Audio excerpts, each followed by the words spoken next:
Murang transport guys mula sa The District Imus. Yan, papuntang Airport Terminal 1, 2, 3. Yan, sa NAIA. So yan, iscan nyo lang guys yung mga barcode dyan, QR code. Yan, so yan, napakaluwag ng pwedeng paglagyan ng bagahe.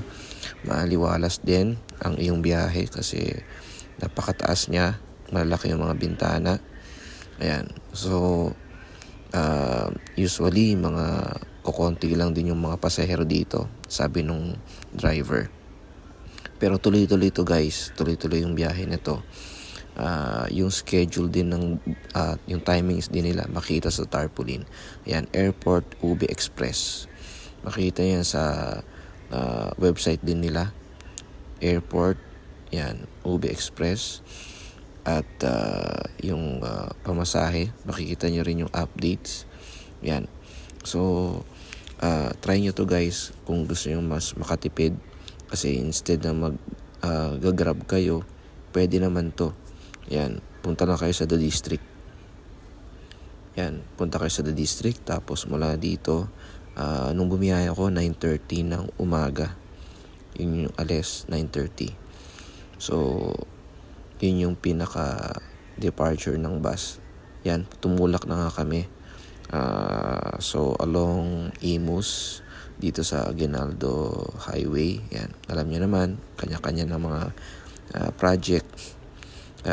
Hindi ko alam kung ano ba to, ano bang sira nito. Talagang malaki-laki ang mga project dito. Ewan ko ba. Yung iba nagsasabi na ayos naman pero sinisira. Pero hindi natin alam. Ang buhay dito sa Pilipinas talagang ganyan. So, tuloy-tuloy lang tayo sa biyahe natin. At ito, nakaka-relax ng bumiyahe dito sa UB Express. Ayan. So, masilayan mo ng buong buo, maliwalas yung mga daan. Ayan. At kasi malaki nga naman yung bintana nila at saka mataas din yung ceiling. Ayan. Naku, nakita ko yung fish to go. Ayan. So, yun na lang kasi yung masarap na kainan ngayon na halal. Pero meron din naman. Pero yan, sure na sure kasi isda. So, tuloy-tuloy lang tayo sa biyahe.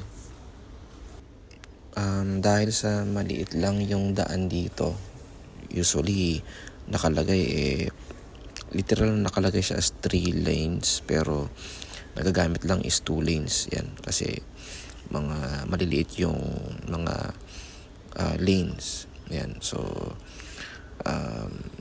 medyo talagang matagal-tagal yung biyahe.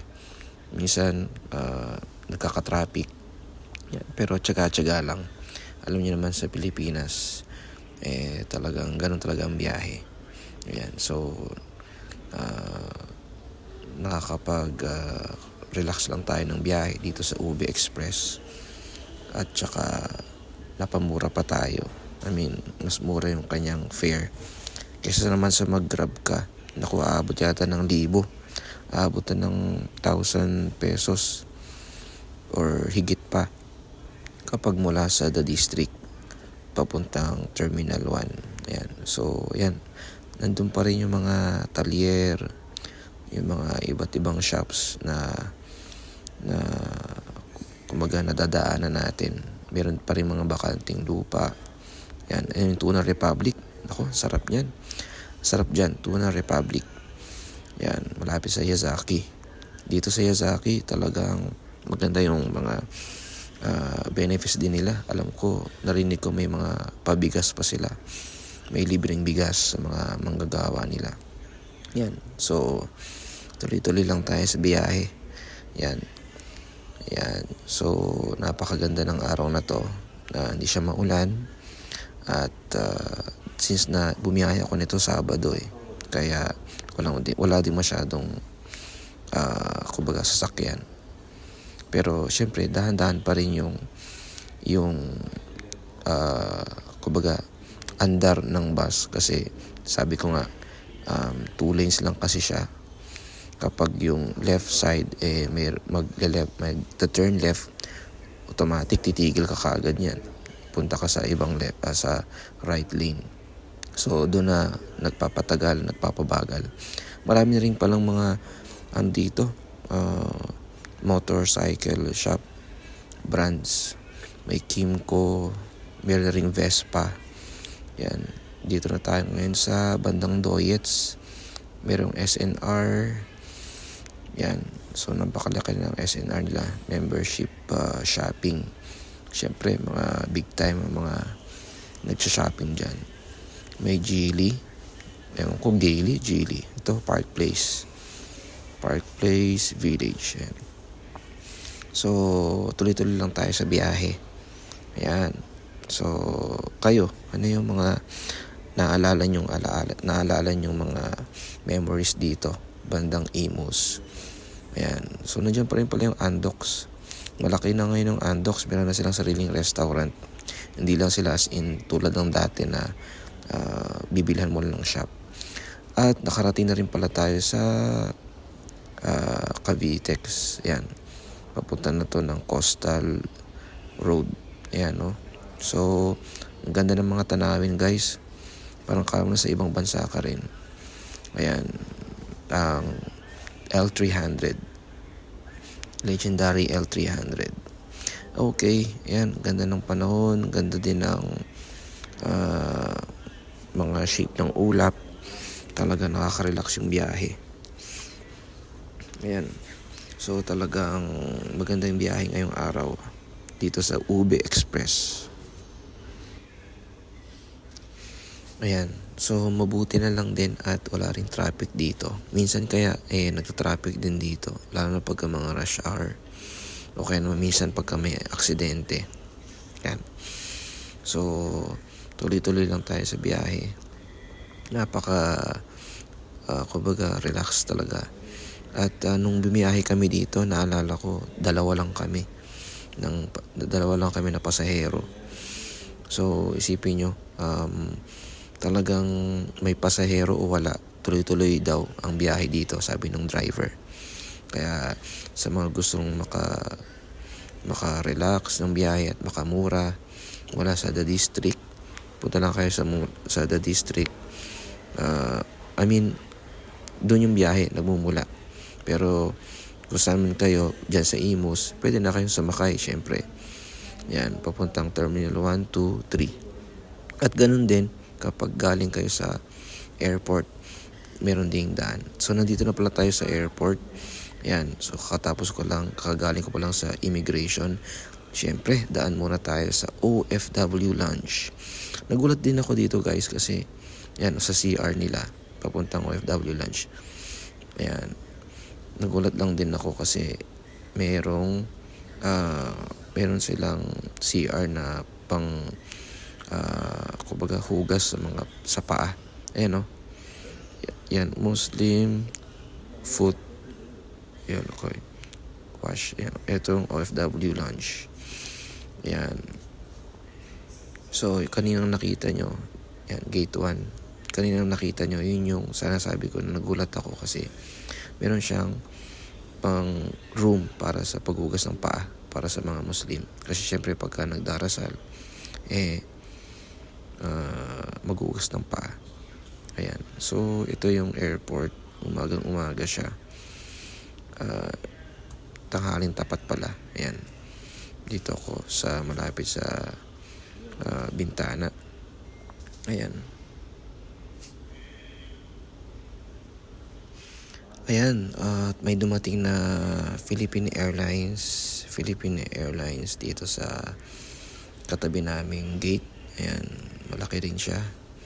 Ayan, pinagmamasdan ko lang yung PAL pagka sa malapitan. Ayan, so ayan yung mga bagahe, mga nagtatrabaho sa airport nandyan din.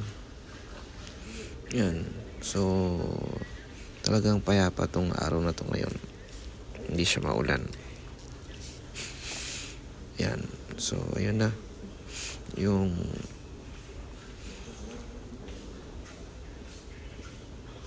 mga nagtatrabaho. Yan. So, talagang napakaganda. Dito na pala tayo ngayon sa biyahe natin papuntang Malaysia. Ayan. So napansin ko lang sa Malaysia, parang sa taas napaka-organized niya. Yung mga villages, mga subdivision, talagang parang organized. Yan. Tsaka yung mga daan, parang malalaki yung mga highways nila, mga expressway. Kung sa bagay kasi mayaman ding bansa ang Malaysia. Ayan, so talagang maganda siya sa kumbaga pagka sa top view. Ayun no. Ayan na, ito yung sinasabi ko, maganda siya sa top view kasi yung mga buildings, yung mga subdivisions nila, mga bahay nila, parang organized talaga. Napaka-organized dito sa Malaysia, dito sa top view niya. Yan, so ayan o, kita nyo yung mga villages, yung mga subdivisions, talagang gaganda ng pagkakaayos. Ayan o. Yan, so yan, tuloy-tuloy lang tayo sa biyahe. Yan, napaka-organized talaga. Yan no, makikita niyo yung rivers at saka yung mga factories nila, mga highways, talagang parang napaka-organized niya.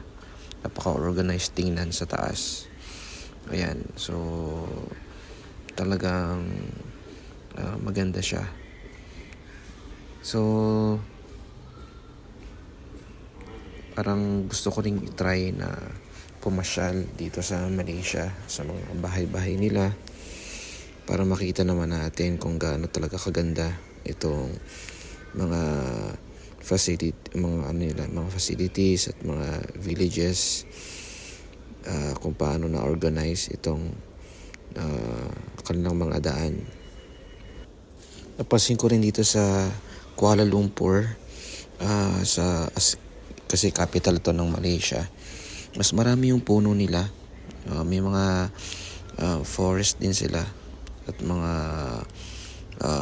farm trees dito sa Kuala Lumpur, compare sa Manila na parang kukonti na lang yung puno or ganon. Walang masyadong forest, diba?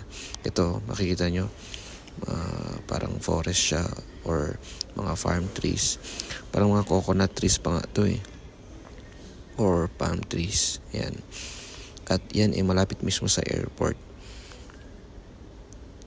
Ayan, napakaganda. At saka yun nga, laluwag ng mga daan, no? Nakita nyo, laluwag ng mga daan, talagang organized talaga siya. Yan, malapit na kami mag-landing nito Ayan o, yan, mga coconut trees, diba? Ang gandang pagmasdan sa taas.